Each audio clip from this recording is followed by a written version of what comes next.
ইতিমধ্যেই শুনলাম আপনাদের অসংখ্য এমপি মন্ত্রীরা পালিয়ে গেছে। বাংলার জনগণের সাথে তামাশা করার ছলে খেলার কথা বলছিল যে খেলা হবে সেই চাচা মিয়া কাকু, কি নাম ছিল? শামীম ওসমান। লোকটাকে দেখলে তো আমি হাসি পাই। লোকটার মুখটা কেমন যেন জোকার টাইপের। খেলা হবে, আর এই মাঠে তো সবে মাত্র খেলা শুরু হয়েছে, আর খেলার শুরুতেই দেখি মাঠ থেকে ওসমান সাহেব, শামীম ওসমান সাহেব পালিয়ে চলে গেছে রাতের আধারে। লজ্জা করে না? তোদের আসলে লজ্জা দিয়ে আমার মনে হচ্ছে এই পৃথিবীতে জন্ম হয়নি। আপনারা দায়িত্বে আর থাকতে পারবেন না। জনগণের উপর, জনগণের ট্যাক্সের টাকা দিয়ে বন্দুক কিনে সেই বন্দুক যদি জনগণের বুকে আপনি তাক করে মারেন, এই যাবত আপনি 1700 বেশি ছাত্রকে আপনি মেরেছেন এবং অসংখ্য ছাত্রদের গণকবর দিয়েছেন। আপনার ইতিহাসে কালো রেখায় আপনার নাম লেখা থাকবে। আপনার মতো হিংস্র বাংলার ইতিহাসে আজ পর্যন্ত কেউ আসে নাই। আমরা শুনেছি ইতিহাসে 71-এর কথা, 71-এর মতো ভয়াবহতা, 71-এর ভয়াবহতা কেউ সেরে গেছে আজকের ভয়াবহতা।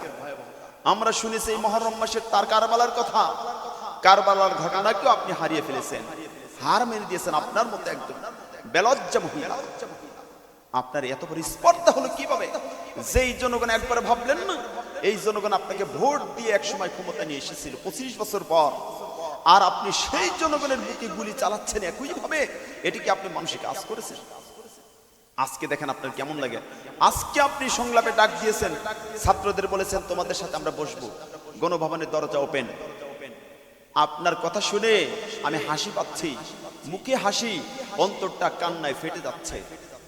আপনি এদিকে গণভবনে ডাক দিচ্ছেন, অথচ আজকেও আপনি কুমিল্লাতে গোপাল বাহিনী দিয়ে, পুলিশ, বিজিবি, র্যাব দিয়ে, আর্মি দিয়ে আপনি আজকেও 8 জন ছাত্রকে, 5 জন পুরুষ এবং 3 জন মেয়ে ছাত্রকে আপনি খুন করেছেন। আজকেও মনে রাখবেন, আপনার সময় শেষ হয়েছে, আপনি আর থাকতে পারবেন না।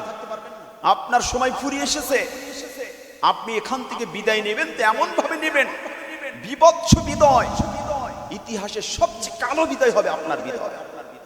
আপনার এই বিদায় আজকে জনগণ আপনাকে দেখলে ভুয়া ভুয়া বলে, আপনার পুলিশকে দেখলে ভুয়া ভুয়া বলে, আর্মিকে দেখলে ভুয়া ভুয়া বলে। কেন ভুয়া বলে? আপনার যে দায়িত্ব ছিল আপনি সেই দায়িত্ব পালন না করে আপনি তার পরিপন্থী দায়িত্ব পালন করছেন বিদায় আপনাকে বলছে ভুয়া ভুয়া ভুয়া। আপনার লজ্জা যদি থাকতো, আপনি যদি একটু শালীন হতেন, এই ভাষাগুলো, জনগণের কমেন্টগুলো আপনি যদি একবার দেখতেন, তাহলে আমার মনে হচ্ছিল না যে আপনি ওখানে বসে থাকতে পারতেন। আসলে আপনি লজ্জাহীন একটা মেয়ে। যাই হোক, এই বাংলাদেশে থাকার অধিকার আপনি নষ্ট করে ফেলেছেন। এখন আর ছাত্র জনগণ আপনার সাথে বসবে না, আপনার সাথে কোনো কথা বলবে না। আল্লাহ কোরআনের মধ্যে বলেছেন ওয়াকাতিলুহুম হাত্তা লা তাকুনা ফিতনাতুন ওয়া ইয়াকুনা ad-দীনু কুল্লু লিল্লাহ। আল্লাহ বলেছেন তোমরা তাদের বিরুদ্ধে সংগ্রাম করো ততক্ষণ পর্যন্ত, যতক্ষণ না পর্যন্ত ফিতনা পরিপূর্ণভাবে নির্মূল না হয়। আপনাদের বিরুদ্ধে আজকে যুদ্ধ করা আমাদের জন্য ফরজ হয়ে গেছে।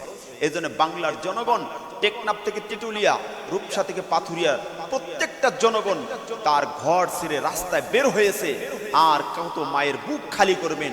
আপনার বন্দুকের পিস্তলের গুলি কি পরিমাণ রয়েছে আপনি বের করুন। আর বাংলার জনগণের বুক আপনার জন্য ওপেন করে দিয়েছে, আপনি কত মারতে পারেন মারেন মারেন। আর জনগণের অধিকার আপনি খর্ব করতে থাকেন। আপনি কিভাবে দেশে বেঁচে থাকবেন একবার চিন্তা করুন, একবার ভাবুন। আর সময় নেই, পালাবার সময় হয়ে গেছে আপনাদের। ইতিমধ্যেই শুনলাম আপনাদের অসংখ্য এমপি মন্ত্রীরা পালিয়ে গেছে। বাংলার জনগণের সাথে তামাশা করার ছলে খেলার কথা বলছিল যে খেলা হবে সেই চাচা মিয়া কাকু, কি নাম ছিল? শামীম ওসমান। লোকটাকে দেখলে তো আমি হাসি পাই। লোকটার মুখটা কেমন যেন জোকার টাইপের।